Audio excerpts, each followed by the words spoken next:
তুমি বুকে শান্তনবাস দেব তুমি চোখে কাঁদিছে তবু চরম পানে প্রেম সতী কোটি নরনারী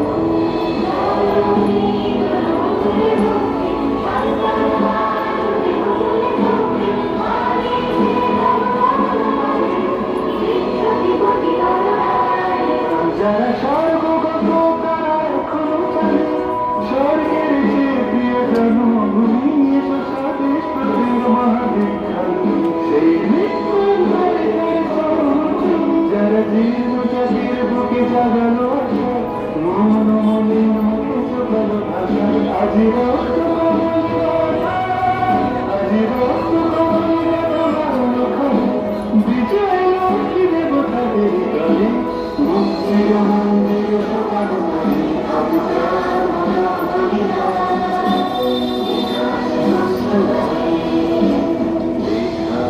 আছে অশ্রু জলে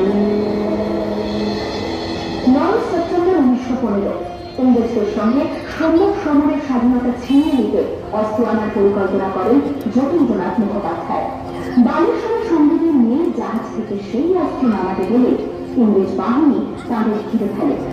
বনপালনের তীরে লড়াই বাঁধে বিরাট ইংরেজ বাহিনী বনাম বাঘাপতি ও তার 4 সহযোদ্ধাদের।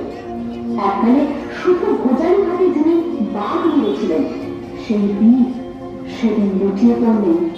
আমি হাসি হাসি করব হাসি দেখবে ভারতবাসী ও মা হাসি হাসি করব হাসি দেখবে ভারতবাসী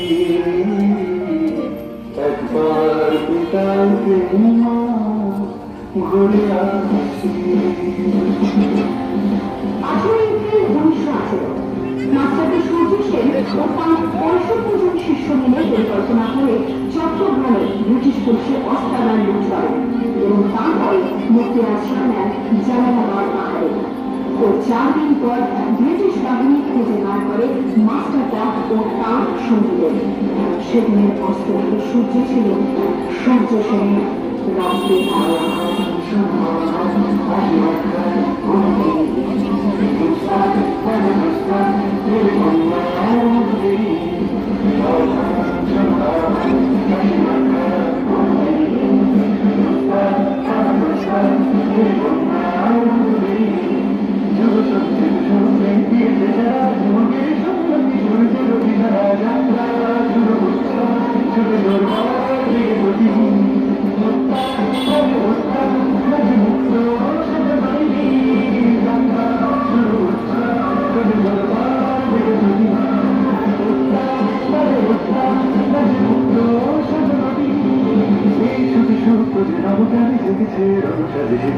অধিকার অর্জনে এই শুধু সুখ নবকারে জেগেছে তরুণ সেজেছে।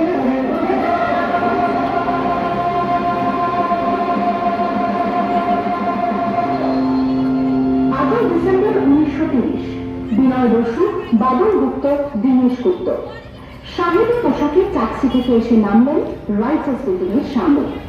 সোজা উঠে গেলেন দোতলায়। সামনে সিমসনের ঘর। দাদাকে ঠেলে ঢুকে গেলেন ভেতরে। বন্দুকের আওয়াজে গর্জে উঠল রাইটার্স। লুটিয়ে পড়লেন সিমসন। এরপর রাইটার্স বিল্ডিং এর অনিন্দা বারবার গর্জে উঠল বিপ্লবীদের গুলির শব্দে। তারপর জগৎ সাহেব তার বাহিনী নিয়ে ঘিরে ফেললেন বিনয়, বাদল, দীনেশকে।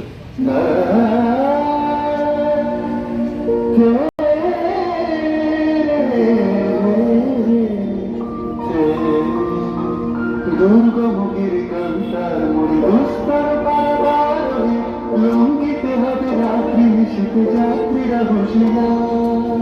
24 সেপ্টেম্বর 1932 মাস্টারদা সূর্য সেনের মঞ্চে দীক্ষিত কৃতিলতা মাদুদার 15 জন সশস্ত্র বিপ্লবীকে নিয়ে পাহাড়তলি ইউরোপিয়ান ক্লাব আক্রমণ করে আগুন ধরিয়ে দিল।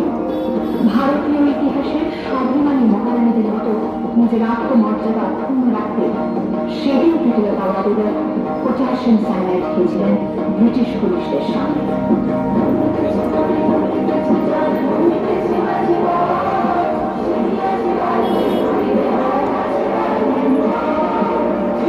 জোয়ান বাকি জীববি একটু ভালো দিতে হবে পারি নিতে হবে দুর্গমুখের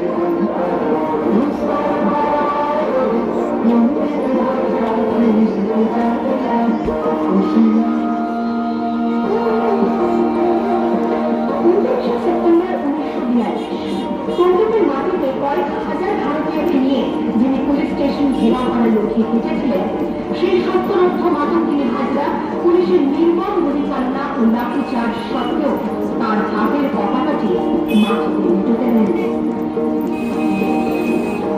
আর ঠিক তার পরের বছর 1943-এর 30শে ডিসেম্বর জাপান সরকারের অধীনে থাকা আন্দামান দ্বীপ সেদিন হস্তান্তর করা হলো Indian national আর্মিকে।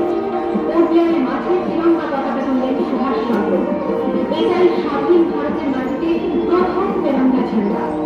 INA commander in chief Subhash Chandra Bose হলেন ভারত যাকে স্বীকৃতি দিয়েছিল 18টি দেশ।